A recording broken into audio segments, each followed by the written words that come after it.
Titre: Les cendres de l'humanité. Dans un monde où la lumière du jour peinait à percer les nuages de cendres, la guerre avait redessiné le paysage.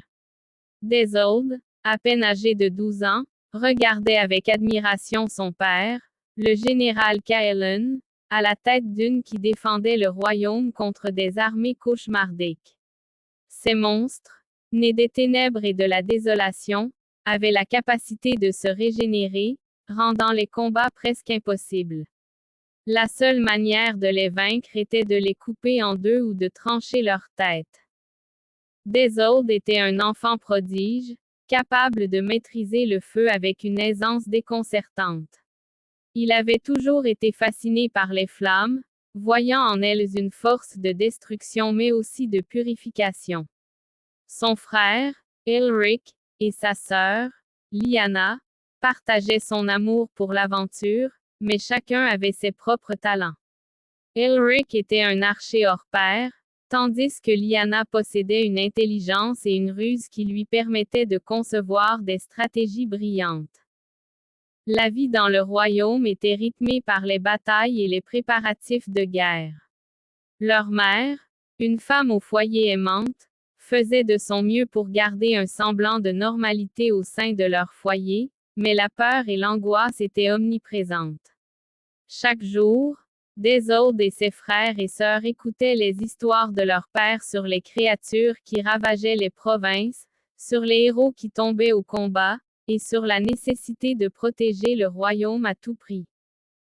Un jour, alors que le soleil se leva à peine, une alerte retenue dans la ville.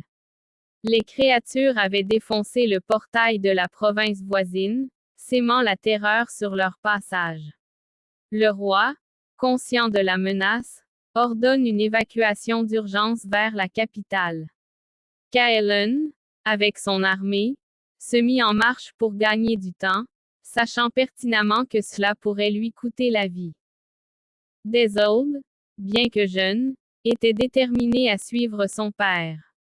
Il savait que le courage était une vertu essentielle dans ces temps sombres. Lors de la bataille, le chaos régnait. Les cris des soldats se mêlaient aux hurlements des créatures. Desolde, armé d'une épée flamboyante, se battait avec bravoure, lançant des boules de feu pour incinérer les monstres qui s'approchaient de lui. Mais les créatures étaient nombreuses et implacables.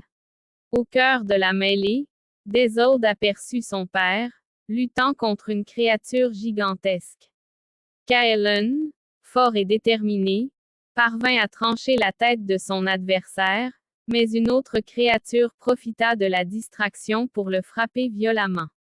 Desolde, horrifié, se précipita vers son père, mais il était trop tard. Caëlin tomba au sol, son corps inanimé, tandis que des larmes de rage et de désespoir coulaient sur les joues de Desolde.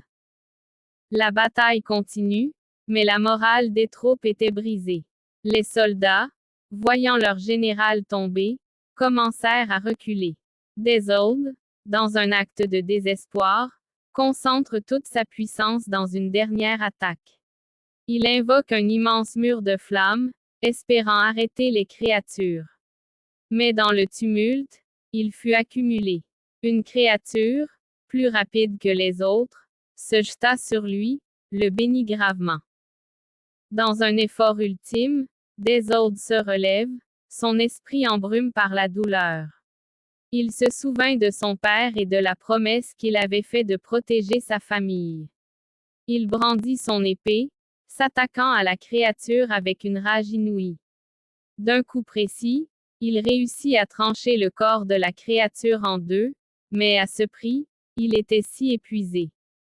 Mais tout à coup un homme parvint à lui. Il se rendit compte que c'était l'homme qui contrôlait ces créatures depuis tant d'années ravageant le monde. Un affrontement féroce fit trembler le monde mais Desolde déjà épuisé par ses blessures ne fit pas long feu dans un dernier élan. Desolde enflamma tout son corps puis les flammes prit la formation d'un immense dragon ailé et le chef des monstres copie le pourvoir de Desolde mais avec des ténèbres. Puis les deux s'élança l'un vers l'autre, mais Désordre, déjà affaibli par ses blessures, finit par mourir sous l'assaut du chef des monstres. Fin.